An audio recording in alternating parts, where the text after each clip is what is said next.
Eternal love in dreams. In the dimly lit room of an old, weathered house, there resided a young woman named Eliza. She was a recluse, her raven-black hair flowing like a waterfall down her back, contrasting with her porcelain skin. Her grey eyes held a deep, unspoken sorrow, and her nights were often plagued by dreams that left her questioning the boundaries of reality.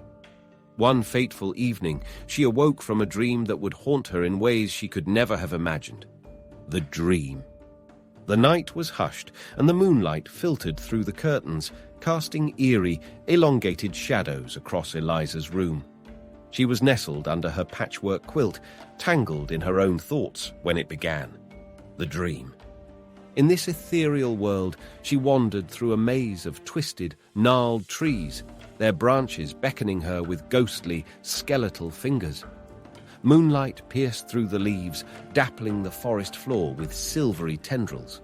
The air was heavy with a sense of foreboding, and her heart raced as she ventured deeper into the enigmatic woods. As Eliza navigated the labyrinthine forest, a melody started to drift through the night air, a haunting tune that seemed to be sung by the very trees themselves. It spoke of longing, despair, and the ghosts of forgotten love. She was drawn towards the source of the song, her steps taking her to the edge of a secluded clearing. There, beneath a canopy of ancient oaks, stood a figure with long, flowing hair as dark as her own. The figure was wreathed in mist and shadow, and the song grew louder, more alluring. It reached out a hand, pale and ethereal, and Eliza, unable to resist, took it. An intense and otherworldly connection surged between them, as though they were two halves of a fractured whole, long separated. The figure whispered words of love, betrayal, and redemption, and Eliza's heart ached with understanding. She knew this entity, this spectral lover, though they had never met before.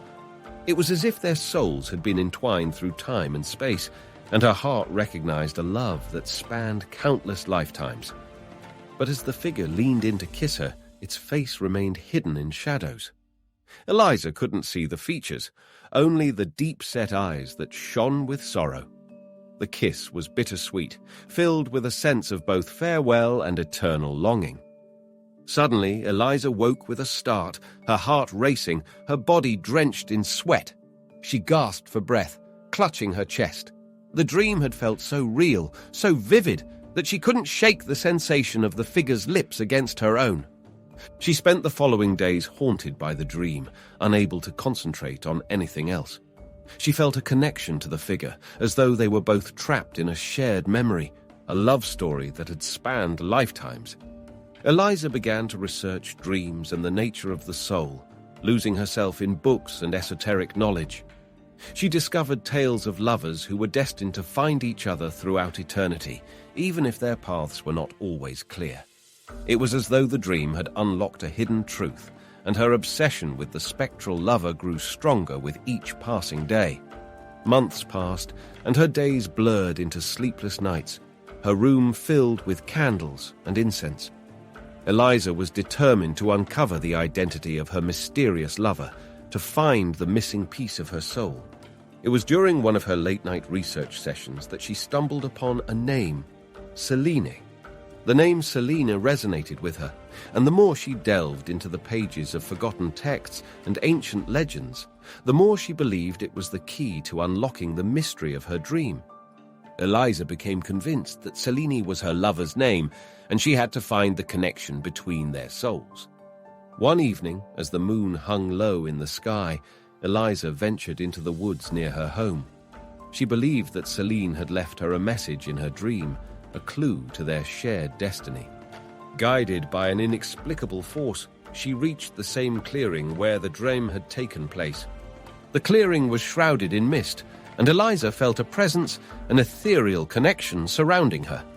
She whispered the name Selene into the night air, and the trees seemed to sigh in response. Suddenly, a figure emerged from the shadows, tall and regal, with eyes that shone like twin stars. It was the figure from her dream, and the air seemed to crackle with electricity as they stood before each other. "Selene," she breathed, tears of recognition filling her eyes. But it was Celine who spoke next, in a voice filled with both love and sorrow. "Eliza, my love, you have remembered. But the time for us to be together has passed. I can only visit you in dreams now." With those words, Celine faded away, leaving Eliza standing alone in the moonlit clearing. The connection, the love that had spanned lifetimes, was real, but it was a love that could never be fully realized in the waking world. Eliza returned home, her heart heavy with the knowledge of a love that transcended time and space, a love that could only be expressed in dreams. She understood that their connection was real, but it was also tragically ephemeral. In the years that followed, Eliza lived a life filled with dreams, each one a bittersweet reunion with her spectral lover, Celine. She had found her missing piece, her soul's true companion, but only in the realm of dreams.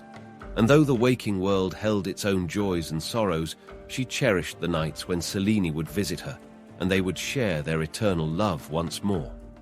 The end.